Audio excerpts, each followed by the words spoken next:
Okay, let's address the elephant in the room. And no, it's not the haircut.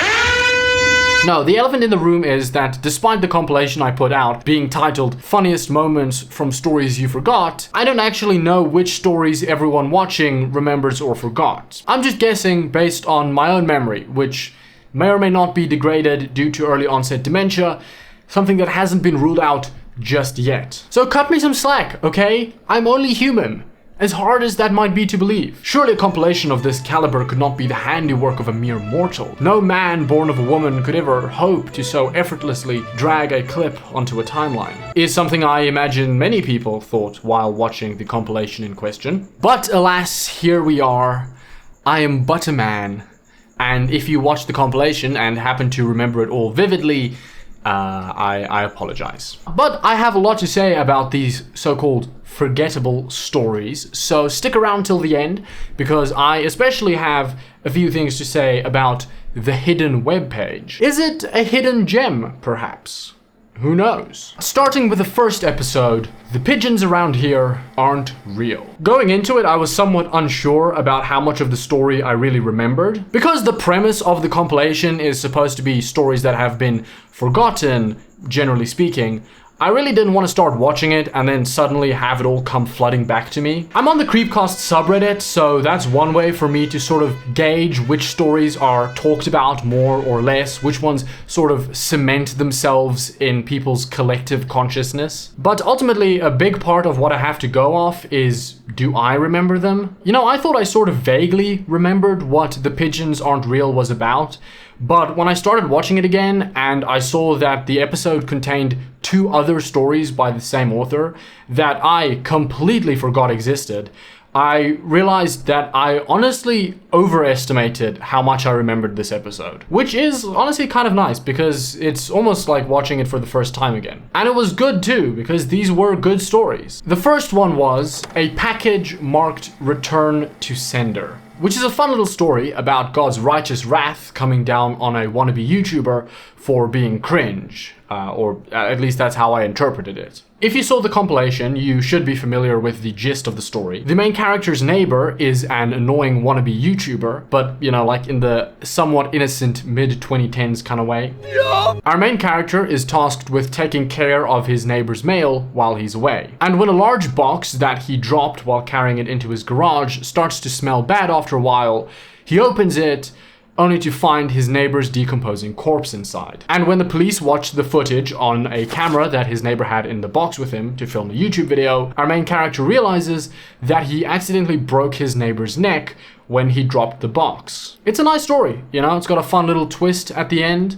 And honestly, the idea of finding your neighbor's decomposing corpse in your garage is pretty horrifying, I would imagine. However, and I know this is really nitpicky for me, but the whole time I was questioning the logistics of carrying a person in a cardboard box, because it would obviously have to be a pretty big box to fit a person inside of it. But at the same time, I doubt he packed himself in there with bubble wrap or anything, so I would imagine he would move around in there when you try to pick it up, which I would think would give away the fact that it has a person in there. But also, exactly how big is this box? Because the bigger it is, the more awkward it would be to carry, especially if it weighs as much as a person. But also, how small of a box could a person comfortably sit in for an extended period of time? Not to mention that I don't know if a fall from what would be like waist height would be enough to kill someone. So I have a lot of questions, which I think someone should put to the test. So if anyone watching knows anyone willing to sacrifice themselves for science,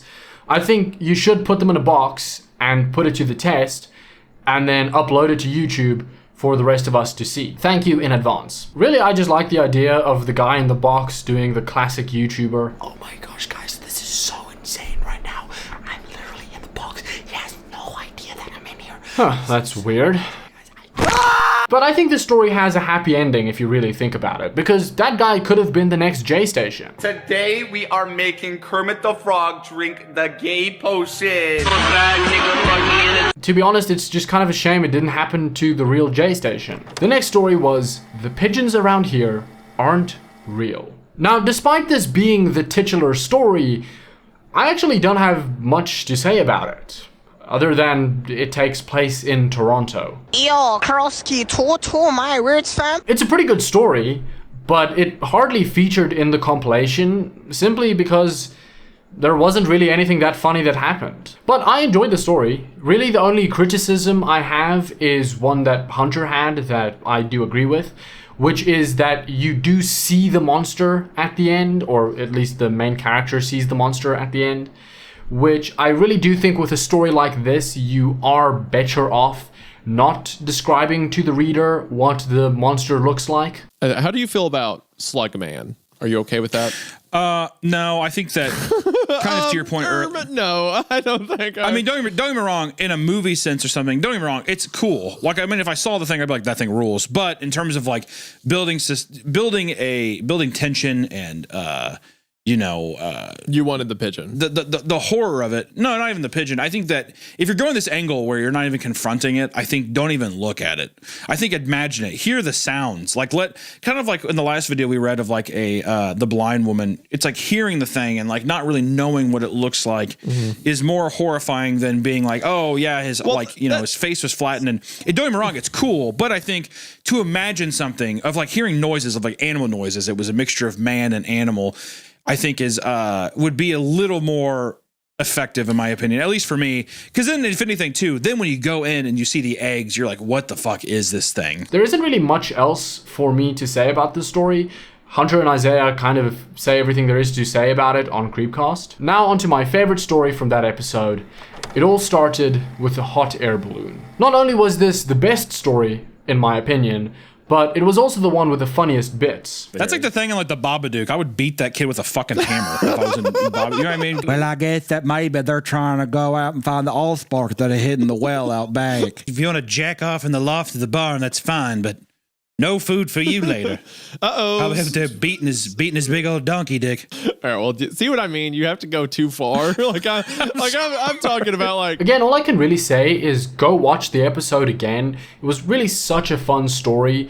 The way that the threat gets revealed was so well done. In hindsight, now that I've listened to the story again, I remember loving it the first time I listened to it. But I'm honestly glad I didn't remember what happened in the story, because I got to experience the build-up and reveal basically like it was my first time again. So definitely go check this episode out, highly recommend it. And last, but certainly not least, we have the hidden webpage. This story also takes place in Canada, actually, with Guelph University being one of the set pieces in the story. And for those who don't know, Guelph is a city in Ontario near Toronto. And the reason this story and The Pigeons Aren't Real both take place in Canada is because both authors are actually Canadian, which is a nice little coincidence.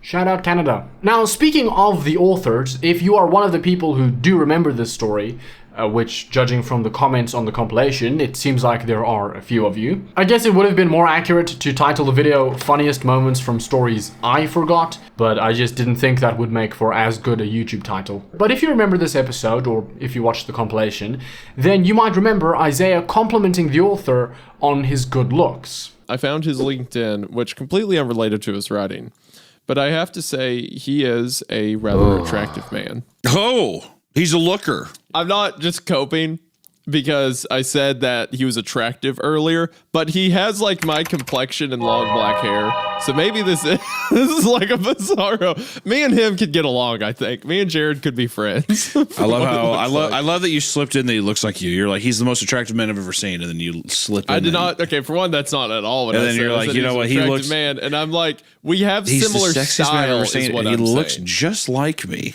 Now, here's a fun fact, a little breaking news, some real investigative journalism, if you will. I decided to do a little bit of digging into this Jared Roberts fellow, and it turns out that hot piece of ass, who does kind of look like Isaiah to be honest, is the wrong Jared Roberts. And no, this is not a Dread Pirate Roberts situation, this is just a different guy. The Jared Roberts who wrote the hidden webpage, according to his Goodreads account, is a Canadian who lives with his wife, that's important, in Oklahoma. His Goodreads account links back to his Reddit account and a Twitter account and he's got a page on Amazon where you can buy his books. However, the Jared Roberts that Isaiah brought up is not the same guy. As you can see, he lives in Houston. However, he is an author.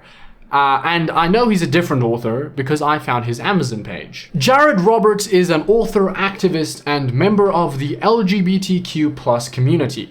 He specializes in erotic tales for gay and bisexual men. Jared loves to travel, have new adventures, and use them as inspiration for the stories he tells. And he has wrote a number of short stories, such as My Best Friend's Brother, a gay erotic short story. My Best Friend's Dad, a gay erotic short story. My Best Friend's Boss, a gay erotic workplace short story. My Best Friend's Boyfriend, a gay erotic threesome short story.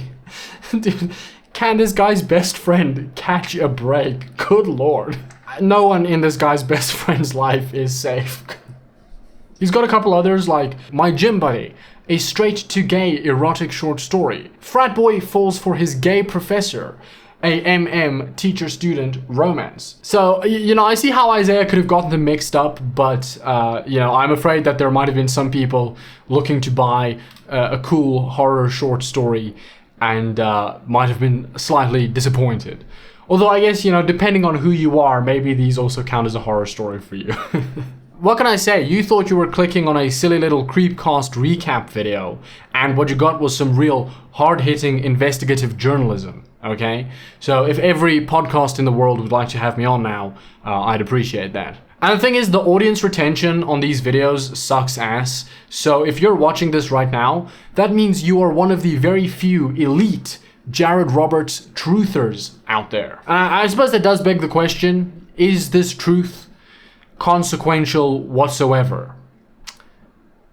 No. Now moving on to the hidden web page, I can't believe I forgot the story. It was amazing. It was genuinely scary as well. While watching it again, I remembered that the first time I listened to it, it genuinely freaked me out. It was like one of those where I was getting goosebumps while listening to it, which, is not common for a Creepcast story to do. The whole early internet aesthetic it has going on is really cool. For someone my age, that's something we never really got to experience. And you're almost nostalgic for it. As much as people my age from my generation are on the internet, we also kind of hate it, I think, due to like the inshitification of the internet and algorithms running your life. And I think there's something very appealing about those early days on the internet. Things just seemed so much simpler back then. And it works for horror too. This story definitely delves into that whole dark side of the internet thing.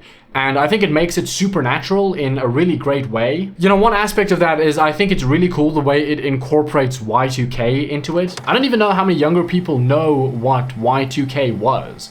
I definitely still heard about it, but obviously didn't experience any of it. So to bring it back as a plot element in this story, I thought was really creative. This idea that something really did happen with Y2K, but we just didn't notice it, is fantastic. I love that. Probably my favorite part of the whole story was where the one character talks about how he found a place on the internet that wasn't made by humans. It wasn't created by machines either. It was always there. The internet just found it. I mean, that's so cool. That line, it was always there, the internet just found it by accident, is such a great line, sends shivers down my spine.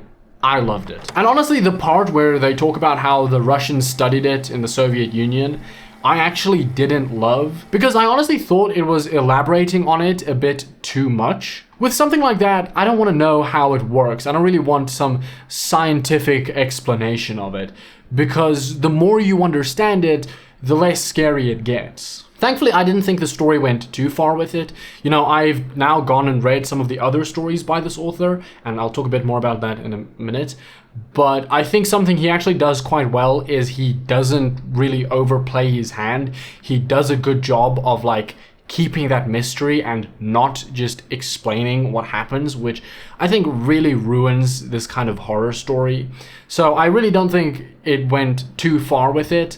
but I honestly think it probably could have done without that part. I mean, all I can really say is go rewatch the episode. It's great. And like I just mentioned, I also went and read some of the author's other stories, namely the Arkansas Sleep Experiment and Something's Really Weird About My Sexy New Neighbor. Is this writing fire? Absolutely. Hunter and Isaiah need to read these stories ASAP. I think they're going to be very popular. I know people have been recommending these stories to them, and I keep doing that if you're someone who's been doing that, and if you aren't, start doing it, because they really need to read these. And honestly, you can go read them yourself. You know, I've never actually read a creepypasta before Hunter and Isaiah read it on Creepcast. Creepcast was kind of my biggest introduction to creepypastas. I mean, I knew they existed beforehand, obviously. You know, I've heard of like The Rake, Jeff the Killer, Slenderman, obviously. Like, I knew these things existed, but I never read any of them. So I'm excited to have them read these stories after I've already read them. And I think they will. These are like pretty popular stories, so I do think they will get to read them. And I think they're going to be great. So I suppose, somewhat unsurprisingly, on the rewatch scale, the Hidden Web page gets a 9. Not only is the story great, and I honestly don't know why it didn't stick with me. That's honestly kind of embarrassing on my part. But importantly, the episode is also very funny. So if you're looking to re-listen to any Creepcast episodes, this is a good one. The Pigeons Around Here Aren't Real is also definitely a good rewatch.